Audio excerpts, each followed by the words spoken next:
नमस्ते दोस्तों, मैं अनुपम कुमार। दोस्तों, आज बात करने जा रहा हूँ एक ऐसी घटना के बारे में जो मानवता को शर्मसार कर देने वाली घटना है। बात है अजमेर सेक्स स्कैंडल, जो भारत का सबसे बड़ा सेक्स स्कैंडल भी माना जाता है।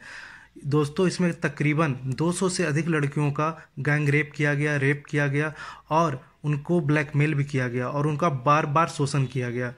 दोस्तों, इसमें जो मुख्य आरोपी थे, दो आरोपी मुख्य थे। एक था फारूक चिश्ती और दूसरा था सोहेल घानी चिश्ती।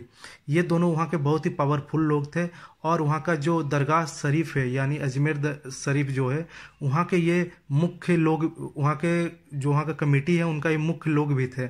दोस्तों, तकरीबन 25 साल पहले इन दोनों का गैंग और इनमें से और बहुत सारे लोग शामिल थे, यानी जो फारूक चिश्ती थे और जो सोहेल घानी चिश्ती थे, और इनके साथ और भी लोग शामिल थे। उनका गैंग अजमेर के गर्ल्स स्कूल सोफिया में पढ़ने वाली लड़कियों को फार्म हाउस पर बुला बुला कर उनका रेप करता रहा और इन सब के बारे में लड़कियों के घर वालों को भनक तक नहीं लगी। रेप की गई लड़कियों में से आईएएस आईपीएस की बेटियां भी थी।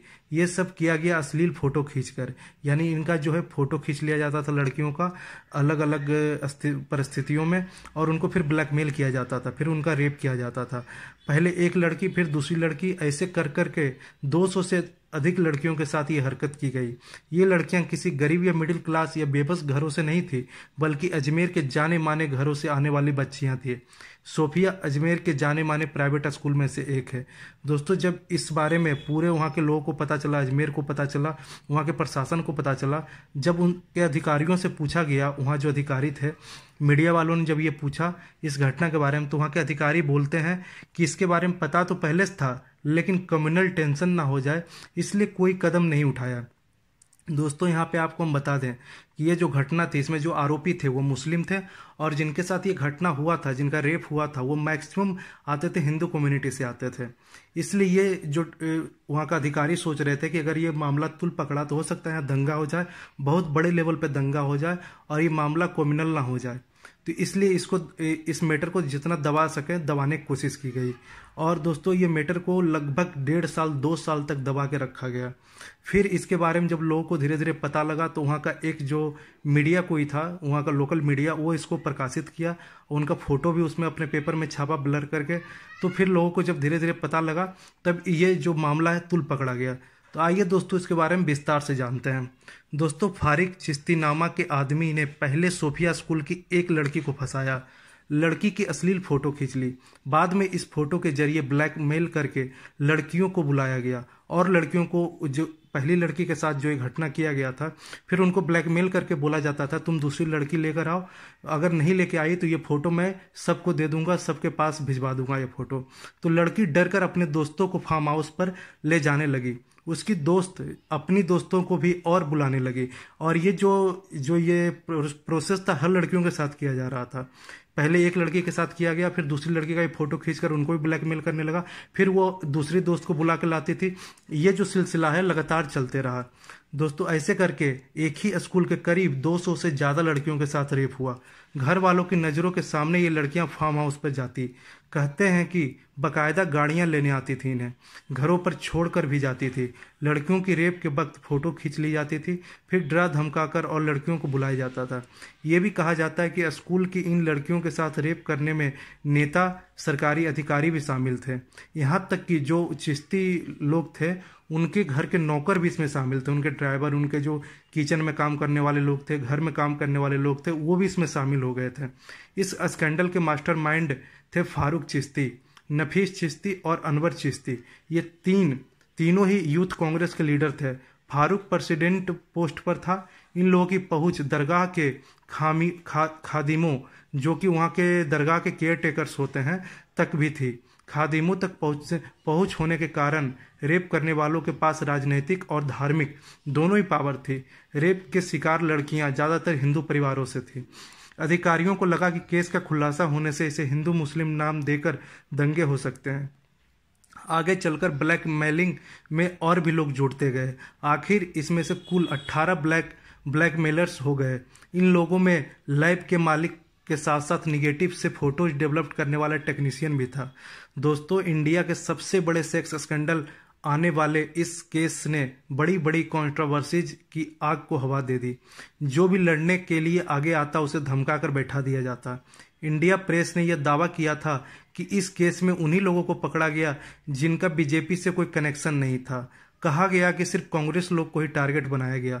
अजमेर मोहल्ला समूह एनजीओ ने जब केस के लिए लड़ाई शुरू की तो जान से मारने की धमकी की वजह से एक्टिविस्ट जो थे हाथ पीछे खींच लिए।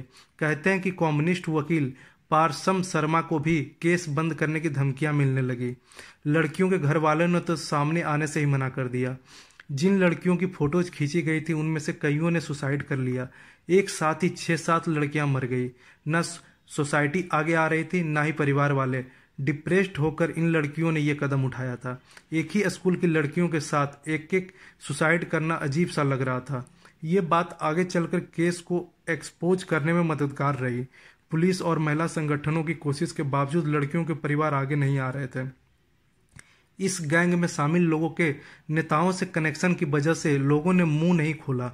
बाद में किसी एनजीओ की पड़ताल और फोटोज वीडियोज के जरिए 30 लड़कियों की शक्ल पहचान की गई। इनसे ज़्यादा बात की गई, इनसे जाकर यानी इनके घरों पे जाकर इनसे मिलकर बात की गई। केस फाइल करने के लिए कहा गया, लेकिन सोसाइटी में बदनामी के नाम से बहुत से परिवारों ने मना कर दिया। 12 लड़कियां ही केस फाइल करने के लिए तैयार हो पाई। बाद में धमकियां मिलने से 10 लड़कियां पीछे हट गई। बाकी 2 बची, जो 2 लड़कियां बची थी, केस को आगे बढ़ाया। इन लड़कियों ने 16 आदमियों को पहचाना। 11 लोगों को पुलिस ने अरेस्ट किया। केस से रिलेटेड कुछ बातें हैं जिनसे जाना जा सकता है कि क्या क्या हुआ आरोपियों के साथ। दोस्तों, जो पहली बात है, 1992 में पूरे स्कैंडल का भांडा फूटा। लड़कियों से आरोपियों की पहचान करवाने के बाद 8 लोगों को गिरफ्तार किया गया। 1994 में आरोपियों में से एक पुरुषोत्तम नाम आदमी ने बेल से छूटने के बाद सुसाइड कर ली। केस का पहला जो जजमेंट आया 6 साल बाद, अजमेर डिस्ट्रिक्ट कोर्ट ने 8 लोगों को उम्र कैद की सजा सुनाई। इसी बीच फारूक चिश्ती ने अपना मेंटल बैलेंस खो दिया। ऐसा उन्होंने एक रिपोर्ट बनवा लिया कि ये जो फारूक चिश्ती है मेंटल बैलेंस अपना खो दिया, और ये कोर्ट में फाइल किया गया कि ये जो है मेंटल बीमार है या ये इनको मेंटली बहुत सारी प्रॉब्लम आ गई है, जिसकी वजह से उनकी ट्रायल पेंडिंग हो गई। बाद में डिस्ट्रिक्ट कोर्ट ने 4 आरोपियों की सजा कम करते हुए उन्हें 10 साल के लिए जेल भेज दिया। कहा गया कि 10 साल की जो सजा है काफ़ी है। सजा कम होने के बाद राजस्थान गवर्नमेंट ने सुप्रीम कोर्ट में इस 10 साल की सजा के खिलाफ अपील लगा दी। इसके साथ ही जेल में बंद 4 आरोपियों ने 10 साल की जजमेंट को सुप्रीम कोर्ट में चैलेंज किया गया। सुप्रीम कोर्ट ने राजस्थान गवर्नमेंट और आरोपियों दोनों की फाइल को खारिज कर दिया। एक और आरोपी जो सलीम नफीस को 19 साल बाद 2012 में पकड़ा गया। वो भी बेल पर छूट कर आ गया। बेल पर आने के बाद उसके बारे में कोई खबर नहीं लगी कि वो कहाँ गया, कहाँ है। इसके बाद से इस केस के बारे में कोई नई खबर नहीं आई। क्या हुआ उन रेपिस्ट का, इसके बारे में कुछ भी पता नहीं है। सलीम कहाँ है, फारूक की दिमागी हालत ठीक हुई कि नहीं हुई, इसके बारे में किसी को कुछ भी पता नहीं। इसके बारे में इस केस को कोई आगे बढ़ाया ही नहीं। डर्टी पिक्चर नाम पर एक किताब है जिसे लिखा है अनुराधा मारवाह ने, और अनुराधा ने पूरे केस की स्टडी के बाद यह बुक लिखी है। किताब की थीम है अजमेर रेप केस की स्टोरी। किताब रियलिटी और इमेजिनेशन का मिक्सचर है। स्टोरी एक एम्बिशियस लड़की की है जो कुछ पॉलिटिकल लोगों के चक्कर में आ जाती है। आगे कहानी में अजमेर रेप केस की कड़ियाँ ऐड की गई है। दोस्तों, तो ये जो कहानी है इस तरह थी, और ये सच्ची घटना है दोस्तों, और ये मानवता को एक शर्मसार करने वाली घटना है। हम यहाँ पे ये भी कहना चाह रहे हैं, रेपिस्ट होता है, उनका किन्हीं धर्म से कोई लेना देना नहीं होता। ऐसे लोग हर जगह पे हैं और इनको जो है पहचानना चाहिए, इनको कड़ी से कड़ी सजा मिलना चाहिए।